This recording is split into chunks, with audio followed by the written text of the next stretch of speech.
Hey guys, David Shoemate here. I got some friends that hear me play guitar and they say that they want to learn to play guitar. Um, my advice to them would be to learn from somebody who actually knows how to play guitar and not me. However, just something that would get anybody started on that journey if they wanted to be on this guitar journey would be something my guitar teacher showed me a long time ago, which was the bear claw position, where you just imagine this hand as a big bear claw. And you put one finger on, like, pressing the string down behind the metal pieces, which are called frets. And you want to try to do this right here.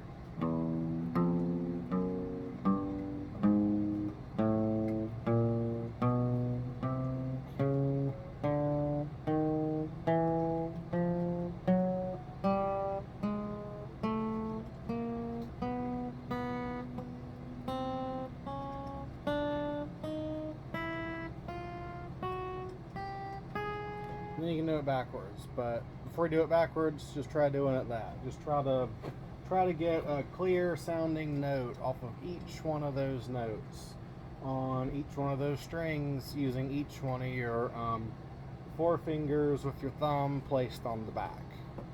I mean, if you don't have it quite on the fret quite right, it's gonna sound a little weird. But so just experiment to try to get a clear, crisp note.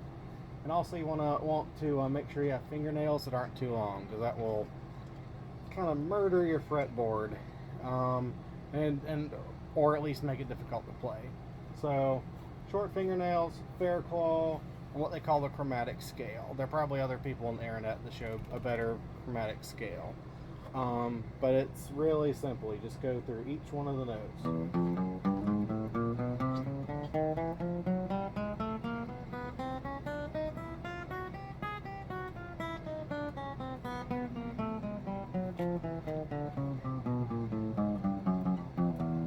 It's fun to do it really fast and make it sound like Flight of the Bumblebee song.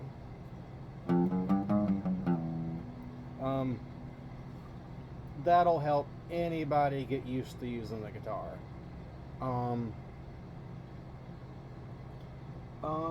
As for chords, there are a lot of open chords you can do.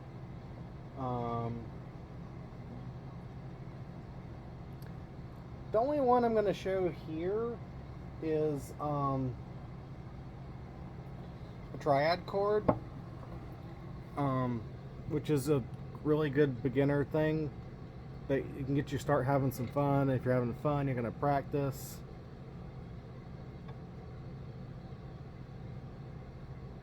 Oh, and just so y'all know, you don't see a wedding ring, but I'm here with my lovely wife, Beverly.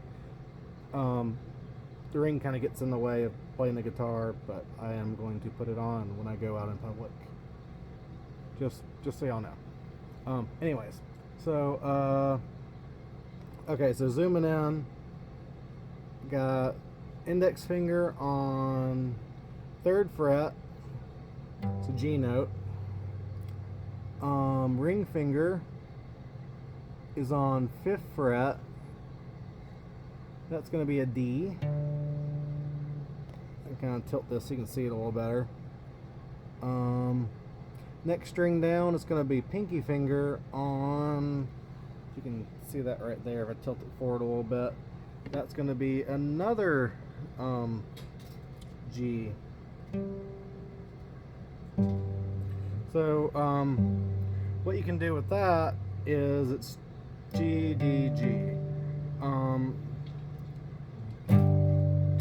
Has a cool kind of sound to it. And the reason you really want to focus on learning that pattern right there is that you can move it around without changing it. You can move it down to starting at the C note, which is on the next string down. I mean, you've probably heard this before.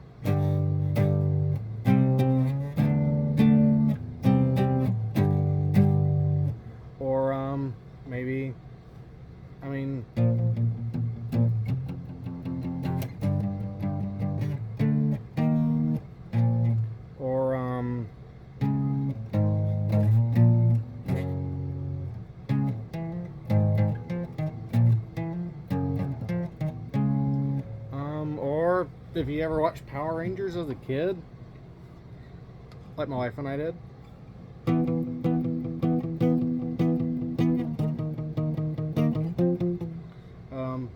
Okay, I suppose I remember it right. Something like Go Go Power Rangers.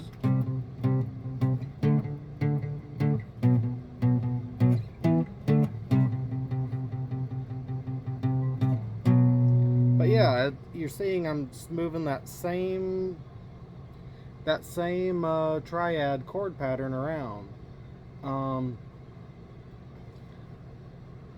You've probably heard.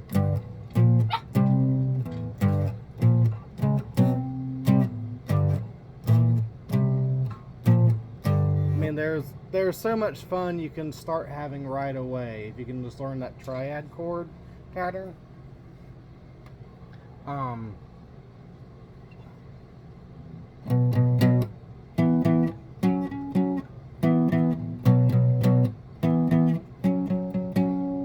Yeah, so it's definitely worth looking into as a really good beginner move, because if you have fun while you're practicing, you're not going to hate practicing, and you might,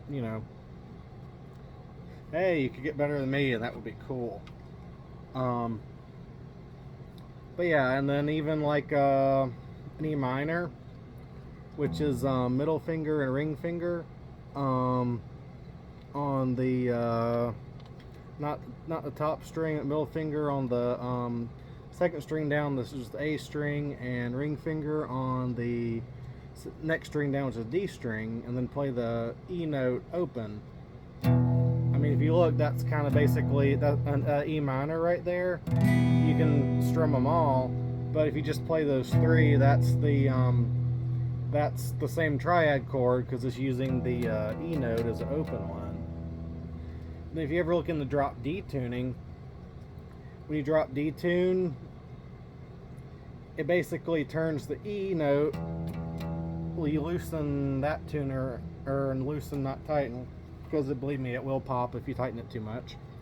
Done that before. Yeah, if you loosen that tuner enough down to where it's a D note, then you can just bar all three notes and then do the same triad chord. And then you can look into doing triad chords down on the bottom, like this is a G. And then it's using the fourth string down, which is the G string. It sounded like something else. Disregard that part. But get it in the right spot. Anyways, we're gonna keep this family friendly here. So the G, there's got a G chord right there, and then you can use the open G note, and then you can do the same triad, except I'm barring these two. I'm moving one more fret down, so it's 4 frets apart instead of 3. Well, okay, there's proper terminology here. Every time you go from a fret up, it's called like a half step, and then use 2 frets up a full. Okay, that mentioned you should find someone who actually knows how to play guitar. So don't take my word for any of this, by the way. Okay, so what you can do with the triad down on the bottom part, when in kind of an inverse position.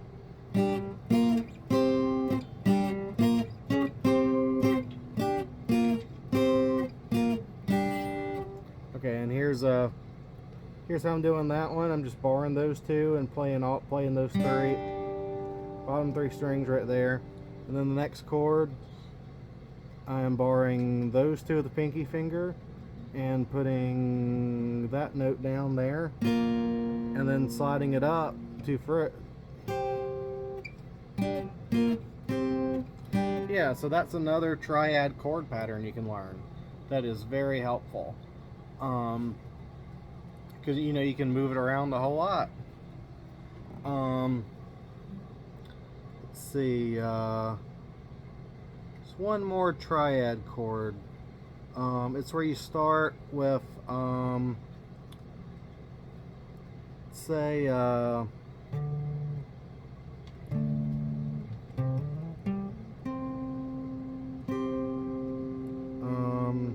That's not what I want.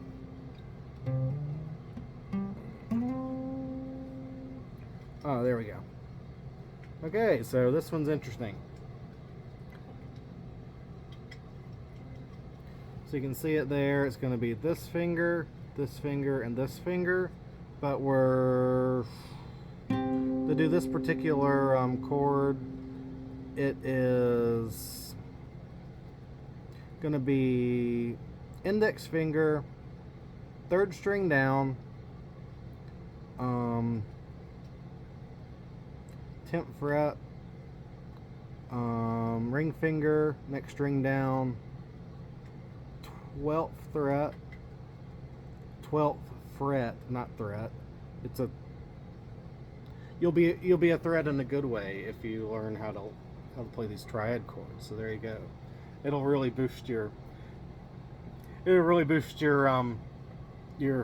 musical weaponry for good and not evil. But yeah, make love and good music, not war. Anyways, so and then the pinky finger is going to be on the 5th string down, which is on the 13th fret. And you can move that around and make your chords. And if you're ever not sure what the note is and what notes and go together, you can do some scales. Like a major scale, G, A, B, C, D, E, F sharp, G. And you can attach your little trusty triad chords to that, and you can start writing some songs. And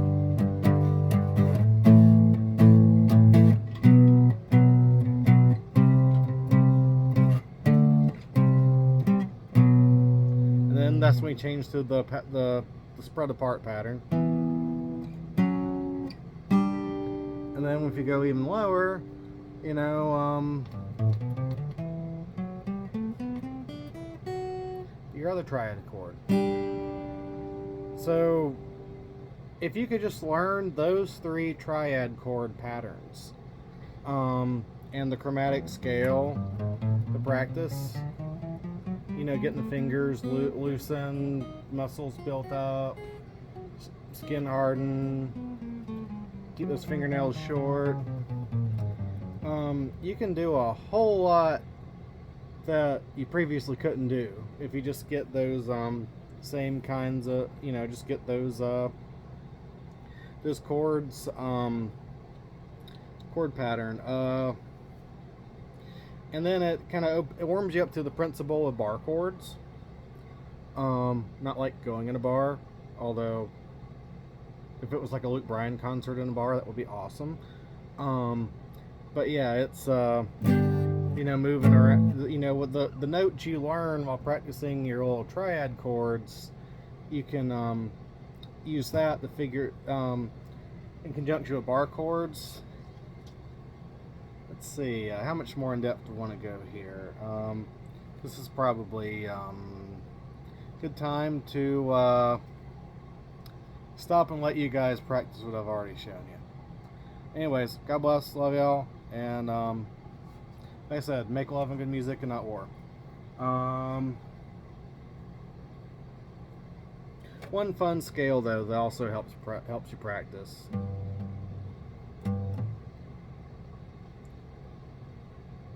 Oh, that's enough for now. Catch y'all later. Bye.